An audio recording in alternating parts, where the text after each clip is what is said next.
Chers internautes de l'émission La Roue, bienvenue à cette autre émission, la deuxième de l'année 2022 en termes de gouvernance.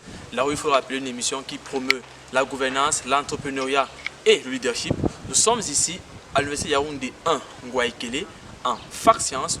Nous allons discuter d'un thème très important, un thème qui a un lien avec l'éducation en Afrique, d'autant plus que les Nations Unies, depuis 2015, ont pour boussole les objectifs de développement durable.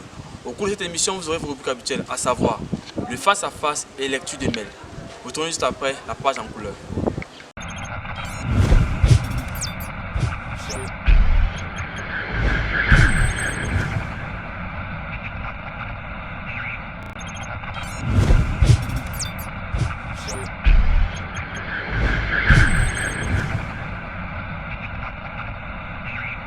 De retour ici à l'Université Yaoundé 1 Ngouaïkele, au département des Fac Sciences, nous avons pour invité M.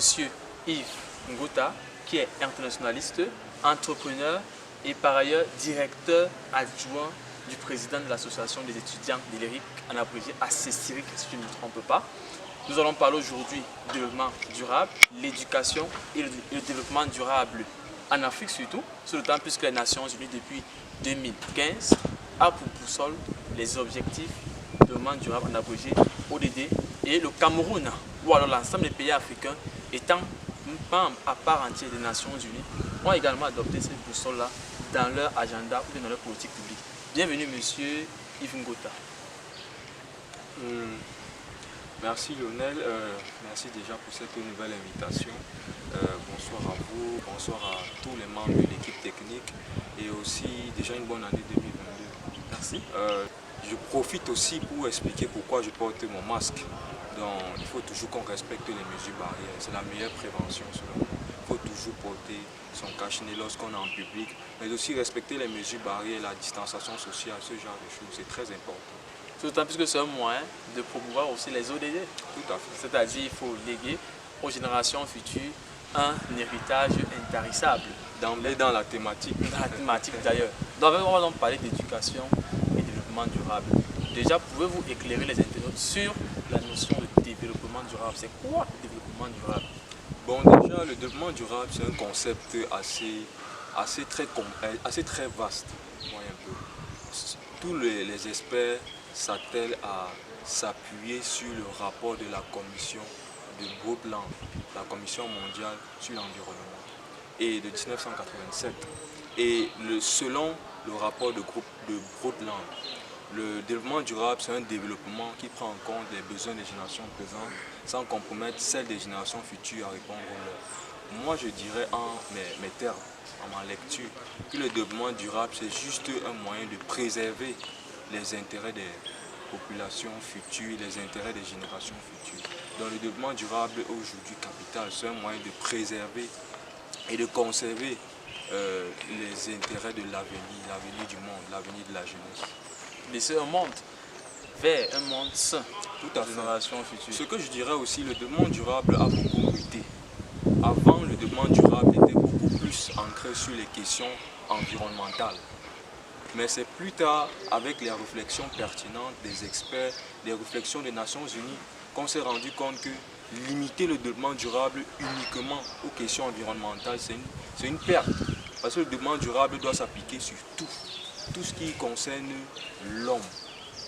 J'insiste, ici le développement durable, et c'est ce que ceux qui nous écoutent, vous téléspectateurs doivent retenir, le développement durable travaille sur tout, est mis pour le bien-être de l'homme. C'est l'homme qui est mis au centre de tout. Ce qui fait que dans toutes les politiques publiques qui doivent être pensées par nos décideurs, dans toutes les politiques globales, les décisions gouvernementales, les décisions onusiennes, c'est l'être humain qui doit être privilégié. Donc on doit toujours penser à l'intérêt de l'être humain, de l'individu, de l'homme, avant de penser à autre chose. Donc c'est vraiment ça le développement durable en termes simples, pour celui qui me regarde à la maison, c'est simple. Penser à l'intérêt de l'homme avant tout. Étant donné que l'homme est au centre, ou bien doit être mis au centre. Doit être mis au centre, c'est le principe. Voilà, de toutes les politiques en matière de développement, de toutes les actions qui seront envisagées par les États. Est-ce que vous pensez qu'aujourd'hui, dans nos écoles, on enseigne suffisamment cette notion-là aux élèves, aux écoliers? Bon, en Afrique, vous voulez dire? En Afrique surtout. Oui, en Afrique, c'est un peu très compliqué parce que déjà, il faut rappeler, les objectifs de développement durable sont assis sur l'agenda 2030. Et c'est 17 ODD qui doivent être appliqués, notamment il y a les ODD pour lutter contre la faim, les ODD sur l'éducation pour tous, le partenariat mondial, 17. préservation de l'environnement, il y en a tellement. Mais il faut retenir que ces ODD ont été validés et approuvés par tous les États membres des Nations Unies. Aujourd'hui, il se pose un problème. C'est qu'il y a un manque de vulgarisation de l'information sur les ODD. Beaucoup ne savent pas véritablement ce que c'est que les objectifs de développement durable, ce que c'est que le développement durable. Et pourtant, le développement durable est capital pour la préservation de l'humanité. Lorsqu'on parle de développement durable, il faut qu'on arrive à aller un peu plus loin. Vous voyez des questions qui se posent en Afrique, notamment des questions sur la désertification agricole, par exemple, sur la couche d'ozone. Oui. Voilà. Parce que le lac Tchad a perdu 90% de la surface initiale depuis 1960. Voilà. Et c'est pour ça que les pratiques, en fait, je veux aller sur l'importance d'enseigner. Les pratiques quotidiennes de nos mœurs, de nos cultures, les pratiques néfastes qu'on fait sont en train de détruire notre environnement progressivement. Et c'est ça qui est dangereux. Et aujourd'hui, je crois qu'en Afrique, on ne sait pas encore accaparer les questions de développement durable. C'est vrai, il y a une minorité, notamment dans les universités, qui côtoie globalement le développement durable, mais il y a un problème de vulgarisation, de la bonne information sur le développement durable. Et c'est sur ce dont on doit travailler aujourd'hui, en 2022. D'autant plus qu'il nous reste 8 ans. Vous avez parlé en allant 2030, donc ça veut dire que c'est 15 ans pour l'implémentation des ODD. Mais non, je vais poser une dernière question avant de clore cette première partie de l'émission. Comment est-ce qu'on peut donc améliorer cet enseignement dans nos établissements scolaires? Bon, ce que je dirais, c'est que j'ai des propositions. Mais ce que je dirais, c'est que le plus important, c'est déjà d'informer les populations sur le développement durable. On doit vulgariser le développement durable de telle façon que, même étant à l'école primaire, les enfants puissent réciter les ODD et comprendre pourquoi le développement durable est important. Parce qu'il en dépend de la préservation de l'humanité, du bien-être des populations futures. Ce que je dirais aujourd'hui, c'est qu'il faudrait qu'on enseigne toutes nos langues africaines de telle façon que les populations même qui sont en zone urbaine, même les populations qui sont dans les zones reculées puissent comprendre les objectifs de développement durable. Enseigner ça dans nos manuels scolaires par exemple. Nos concours, on en parlait, nos concours de la fonction publique, tous les concours doivent mettre en exergue, en relief le développement durable, parce qu'aujourd'hui on a besoin de décideurs qui comprennent l'importance du développement durable. Et toutes les décisions qu'on prend aujourd'hui ont un impact sur l'homme. Donc on a besoin à ce que dans nos concours de la fonction publique, c'est une proposition que je fais aux les examens officiels même. Aux examens officiels, que le développement durable soit une épreuve à part entière où on doit comprendre. C'est des choses tellement importantes, qu'elles soient traduites dans toutes nos langues, par exemple. C'est déjà important, c'est un avancement.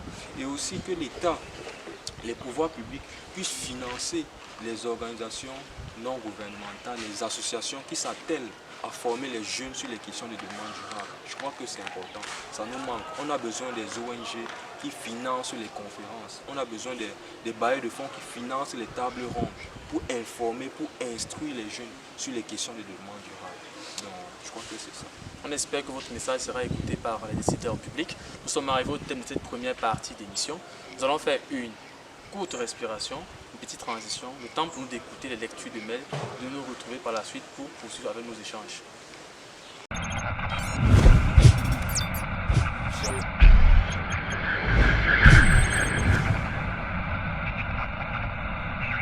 Salut chers internautes, bienvenue à cette nouvelle émission, la lecture de mails. Aujourd'hui, nous voulons vous présenter les 17 objectifs de développement durable. Le nom Objectif de développement durable, abrégé ODD, est couramment utilisé pour désigner les 17 objectifs établis par les États membres des Nations Unies et qui sont rassemblés dans l'agenda 2030. Cet agenda a été adopté par l'ONU en septembre 2015. Après 2 ans de négociations, incluant les gouvernements comme la société civile. Voici donc la liste de ces 17 objectifs. 1. Éradiquer la pauvreté sous toutes ses formes et partout dans le monde. 2. Fin de la faim. Réaliser la sécurité alimentaire, améliorer la nutrition et promouvoir une agriculture durable. 3. Assurer une vie saine et promouvoir le bien-être de tous à tous les âges. 4. Assurer une éducation de qualité inclusive et équitable pour promouvoir des opportunités d'apprentissage pour tous tout au long de la vie. 5. Réaliser l'égalité du genre et l'automatisation des femmes et des filles. 6. Garantir l'accès à tous à l'eau et à l'assainissement et assurer une gestion durable des ressources en eau. 7. Accélérer l'accès à une énergie abordable, fiable, durable et moderne pour tous. 8. Promouvoir une croissance économique soutenue, inclusive et durable, le plein emploi productif et un travail décent pour tous. 9. Construire une infrastructure résiliente, promouvoir une industrialisation inclusive et durable et favoriser l'innovation. 10. Réduire les inégalités dans et entre les pays. 11. Rendre les villes et les établissements humains inclusifs, sûrs, résilients et durables. 12. Assurer des modes de consommation et de production durables. 13. Prendre des mesures urgentes pour lutter contre le changement climatique et ses impacts. 14. Conserver et utiliser durablement les océans, les mers et les ressources marines pour le développement durable. 15. Protéger, restaurer et promouvoir l'utilisation durable des écosystèmes terrestres, la gestion durable des forêts, lutte contre la désertification et stopper et inverser la dégradation des terres et la perte de la biodiversité. 16. Promouvoir des sociétés pacifiques et inclusives pour le développement durable, permettre un accès à la justice pour tous et bâtir des institutions efficaces, redevables et inclusives à tous les niveaux. 17. Enfin, renforcer les moyens de mise en œuvre et revitaliser le partenariat mondial pour le développement durable. Merci, chers internautes.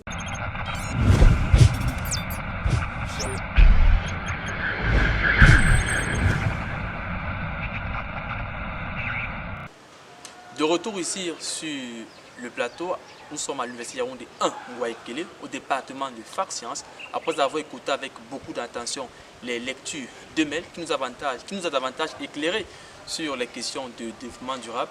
Nous poursuivons nos échanges avec M. Yves Ngota, qui est internationaliste, entrepreneur et par ailleurs directeur adjoint du cabinet du président de l'association des étudiants de l'IRI, en abrégé ACCIRIC. ACCIRIC.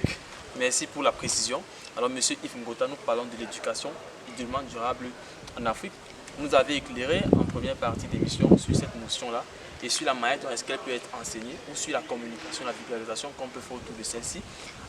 Maintenant, j'aimerais vous poser, est-ce que vous pensez que, au regard du comportement des individus, au regard du fonctionnement de la société, l'Afrique en général et le Cameroun en particulier, soit en phase avec les ODD? Bon, déjà, je devrais le dire en mon début de propos. Il faut que je définisse l'éducation. Je crois que l'éducation, c'est l'arme la plus forte d'une nation. Si on veut détruire une nation, il faut passer par son éducation. Et c'est important qu'on enseigne les ODD à travers l'éducation parce que, au-delà des ODD, l'éducation est très importante. Une femme a besoin de connaître ses droits, d'être instruite, de savoir que c'est une femme forte pour devenir un capital humain pour sa société. C'est pour ça que les ODD sont véritablement importants à être enseignés à travers l'enseignement. Pour revenir à votre question, ce que je dirais, c'est que le Cameroun, c'est un pays qui a pratiquement les mêmes problèmes que les autres pays de l'Afrique subsaharienne, notamment les questions de gestion des ordures ménagères. Je crois que c'est au Cameroun particulièrement, c'est un sérieux problème.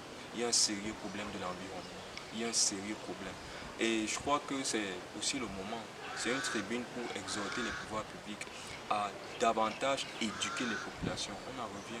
Lorsqu'on parle de développement durable, gestion des ordures, les populations camerounaises, par exemple, très peu savent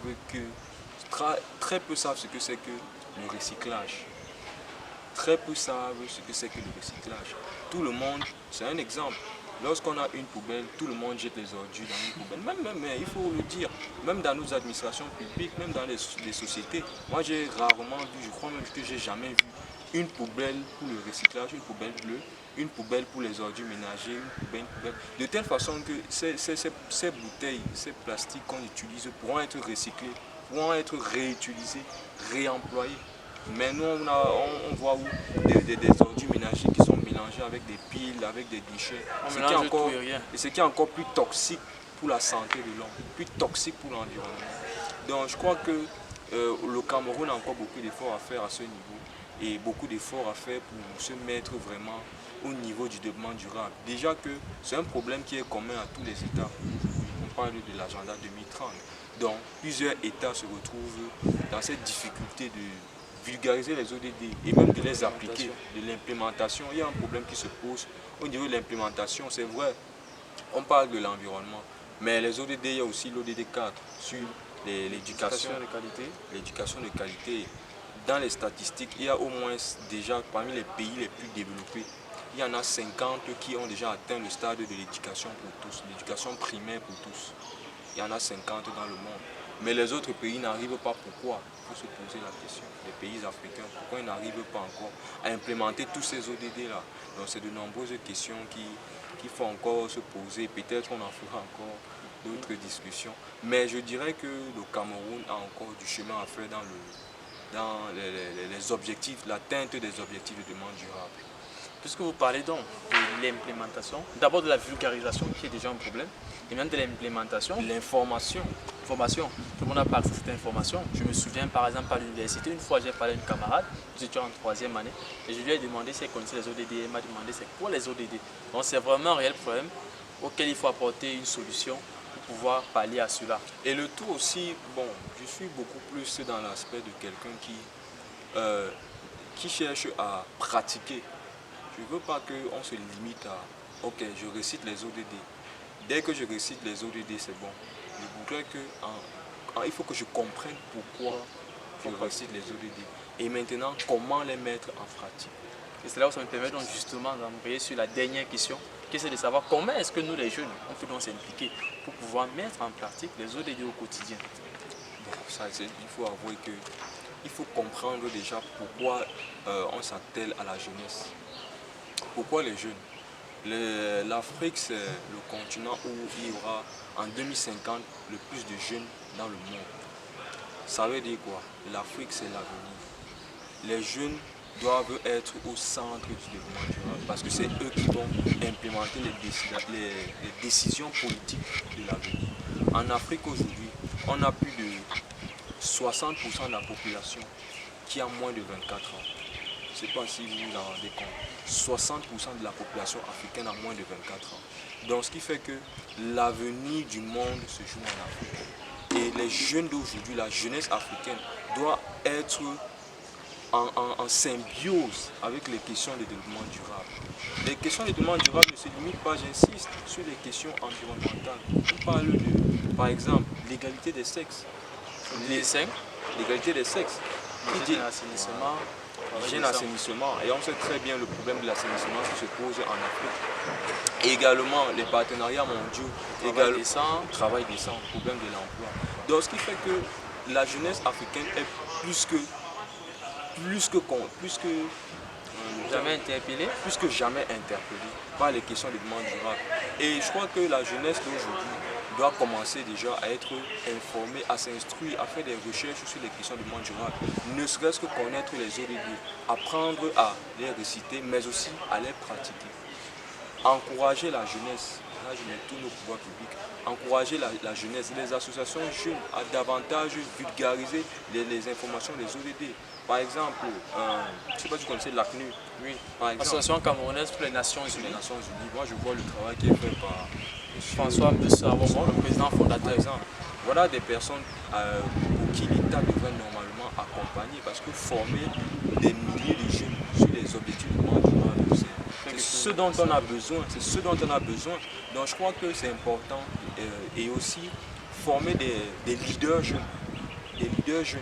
Parce que demain, le développement durable, les ODD, c'est pour aussi avoir des futurs ingénieurs qui maîtrisent les questions de développement durable. Lorsque vous allez peut-être aller construire une infrastructure sportive, telle que le stade Olympique, vous pourrez étudier dans vos calculs en tant qu'architecte les impacts environnementaux qu'un tel projet peut avoir, l'impact social qu'un tel projet peut avoir sur la population, l'impact que peut avoir un projet sur la santé humaine. Donc c'est très important les questions de développement durable. Et moi je demande au pouvoir public d'encourager les jeunes, encourager les associations jeunes sur les questions de développement durable. Notamment l'ACNU, par exemple. Par exemple, et d'autres, encourager les jeunes à aller dans ce sens-là, mais aussi dans le monde universitaire, vu que nous en sommes, créer des filières, au-delà des clubs, des filières sur le développement durable, des masters sur le développement durable.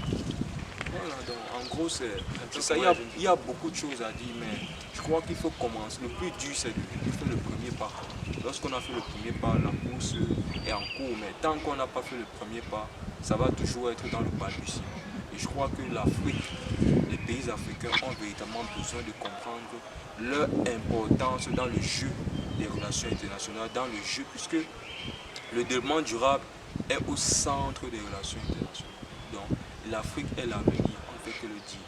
Et c'est là nos décideurs politiques de comprendre l'intérêt de davantage d'informer les jeunes sur la vulgarisation des ODD et aussi impliquer les jeunes dans les décisions politiques, impliquer les jeunes davantage à comprendre le fonctionnement et l'organisation de nos États pour mieux être préparés à gérer nos États dans le respect du développement durable dans le futur. Pour être en phase avec la boussole des Nations Unies, qui est l'institution mère mondiale. Monsieur Yves Ngota, nous vous disons merci pour cet échange très enrichissant sur le développement durable. Vous savez, le développement durable, c'est un cours qui se fait en minimum 2 semaines.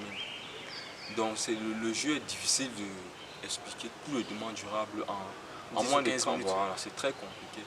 Mais le plus important, c'est que celui qui est à la maison comprenne l'importance du développement durable. Moi, j'aimerais qu'après cette émission, que les jeunes qui nous suivent aillent chercher, se questionner sur le développement durable. Déjà connaître les ODD, comprendre d'où proviennent les ODD, parce qu'il y a eu d'abord les OMD. Comprendre déjà cela, c'est important. Et puis, progressivement, c'est comme ça qu'on commence à apprécier et mieux comprendre ce qu'on est en train de se dire aujourd'hui sur les questions relatives au développement durable.